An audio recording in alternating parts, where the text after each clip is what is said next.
week on 4 Wide Weekly, we take a look back at the Mini Gold Cup for the World of Outlaws Sprint Cars and preview the Illini 100 for the World of Outlaws Late Models.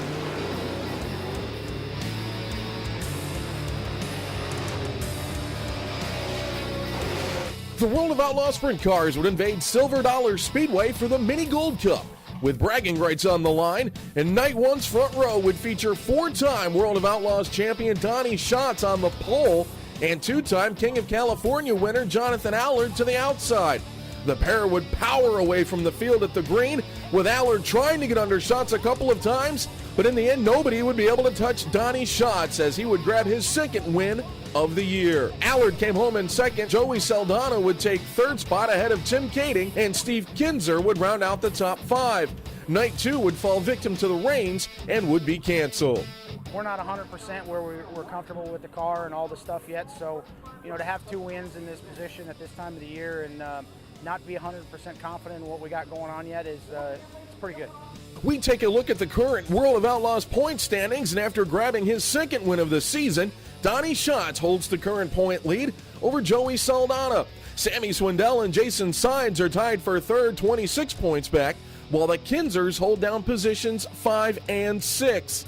Jason Meyers sits 7th ahead of Craig Delansky, Chad Kemenaugh, and Lucas Wolf. They're bigger, badder, and flat out faster. And now they're coming to your town. It's the World of Outlaws Sprint Cars. Cena King, Steve Kinzer, Red Hot Donny Schatz, Casey Kane Racing's Joey Saldana, and all of sprint car racing superstars. Don't miss your only chance to witness the greatest show on dirt. The World of Outlaws Sprint Cars return to Paducah International Raceway for one giant show. Tickets are on sale now. Best of all, kids' tickets are just $5. Friday, April 13th. Get your tickets now at worldofoutlaws.com. Paducah International Raceway. Paducah. The Outlaws next prepare to head back to one of the founding tracks for the series. In 1979, the World of Outlaws first took on Calistoga Speedway, and we talked with Donny Schatz and Jason Meyers to see what it is about this half-mile track in the middle of California that makes it so special.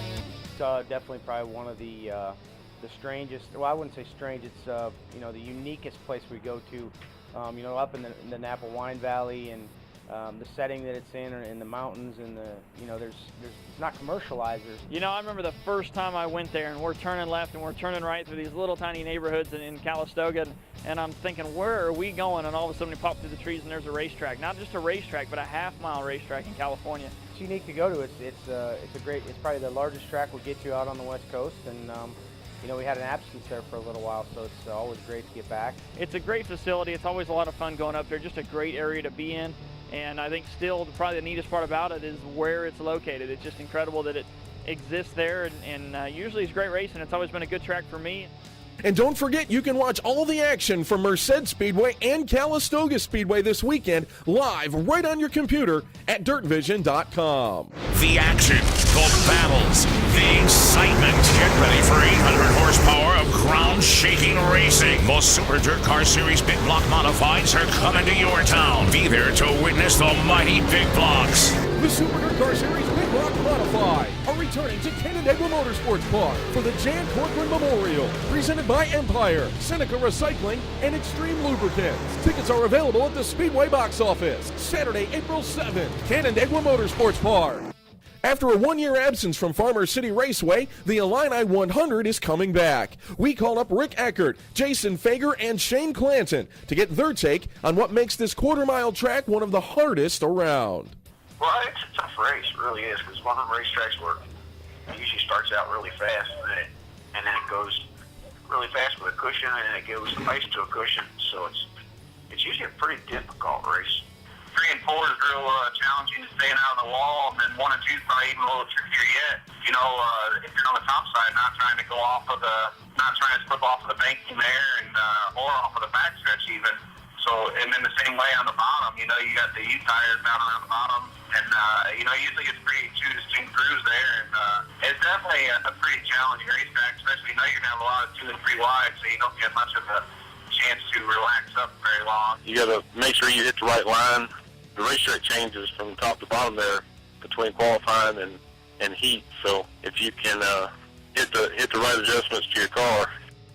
Taking a look at the current point standings for the World of Outlaws late models, and in the lead is Darrell Lanigan with 2 wins on the season. In the runner-up spot, Josh Richards. 3rd is Shane Clanton. 4th, Rick Eckert. Chubb Frank rounds out the top 5. Bub McCool, Vic Coffey, Clint Smith, Tim McCready, and Pat Dorr round out your top 10.